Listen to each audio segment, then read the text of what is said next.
Setelah imbauan waspada cuaca ekstrim dari Badan Meteorologi, Klimatologi, dan Geofisika Lampung, giliran Badan Penanggulangan Bencana Daerah atau BPBD Lampung yang mengeluarkan imbauan warga untuk waspada bencana alam.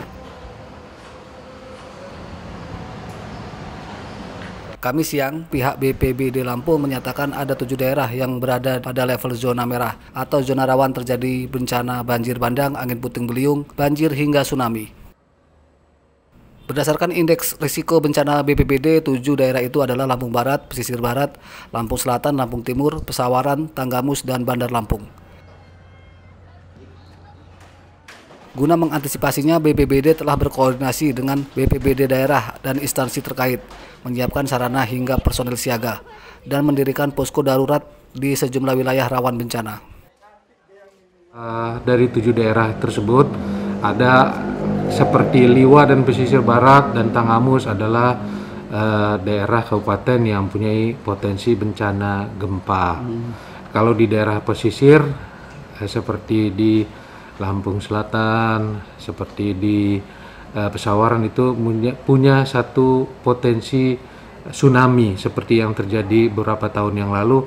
Kalau di daerah pesisir yang lain adalah bencana-bencana puting beliung, longsor, dan banjir. Berdasarkan data Indeks Risiko Bencana Indonesia pada 2018, Lampung bahkan masuk urutan ke-14 yang memiliki tingkat risiko tinggi bencana alam. Arsadi Saputra melaporkan dari Bandar Lampung.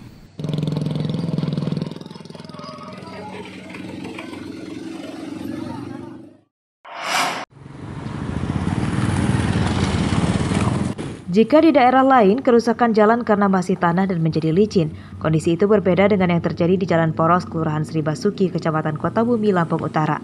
Jalan Poros itu rusak karena aspalnya bergelupas.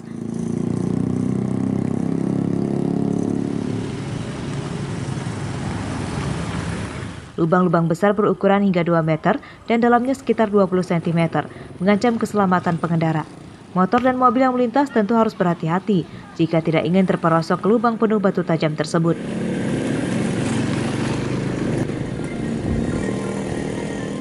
Menurut para pengemudi, kerusakan jalan sepanjang 1 km itu sudah terjadi hampir setahun dan belum ada perbaikan sama sekali. Sudah diperbaiki, rusak lagi ya? Sejauh berapa meter bang rusak ini bang? Hah? Kiloan. Kita mau kemana bang? Kita mau ke Terbanggi. Lewat mana ini? Ke sini kita lewat arah Mayan. Rusak lagi jalannya, dulunya lebih parah sih, tapi udah ditimbun, tapi kayak gini lagi. Nggak lama, nggak sampai setahun ya. Belum sampai setahun sudah rusak bang?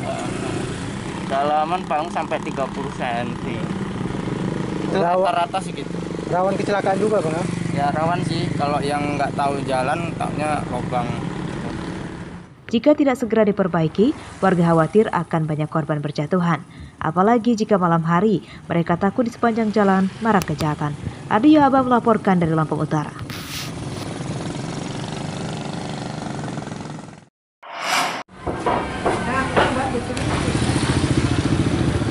Sudah sejak 2 pekan terakhir, harga telur ayam negeri di hampir seluruh pasar tradisional di Lampung Utara turun drastis.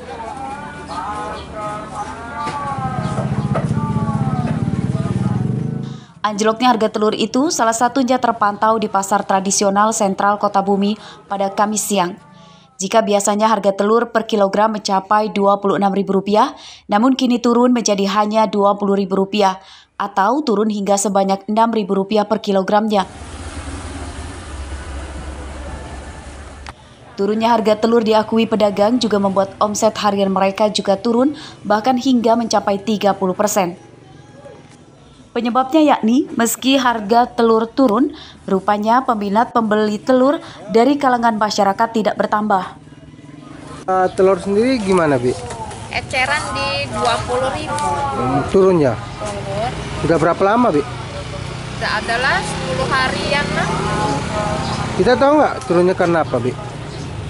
Pasaran sepi kayaknya, di Jawa aja murah. Kalau untuk harga telur murah ini emang dia biasanya hukum pasar itu kalau dia murah itu barangnya banyak, makanya dia agak sedikit lambat gitu. Naik atau turun Bi? Hah? Naik atau turun pendapatnya kita? Turun lah udah pasti. Berapa persen, Bi?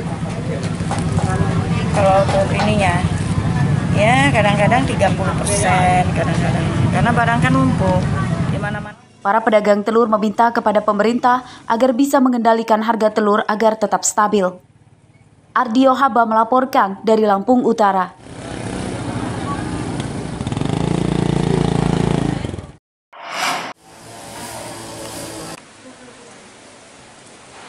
Empat hari menjalani perawatan di rumah sakit, remaja berinisial AR yang berusaha bunuh diri usai membunuh adiknya bernama Putra.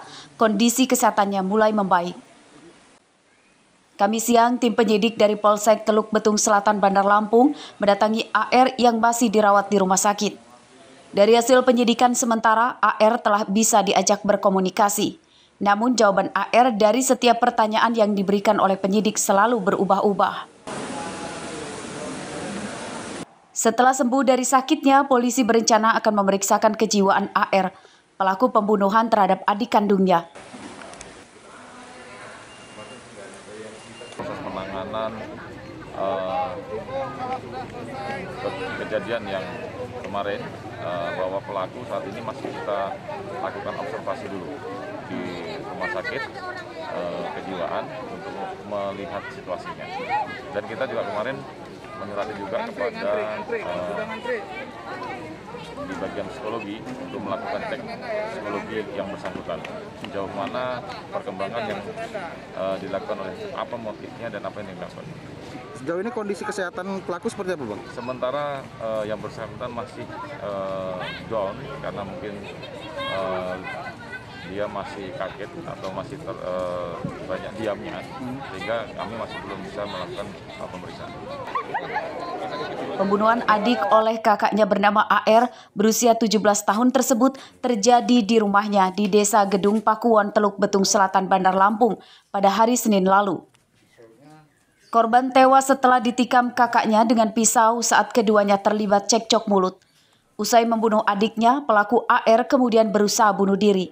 Nyawanya berhasil diselamatkan setelah pihak keluarga mengevakuasi AR ke rumah sakit. Robi Lasti melaporkan dari Bandar Lampung.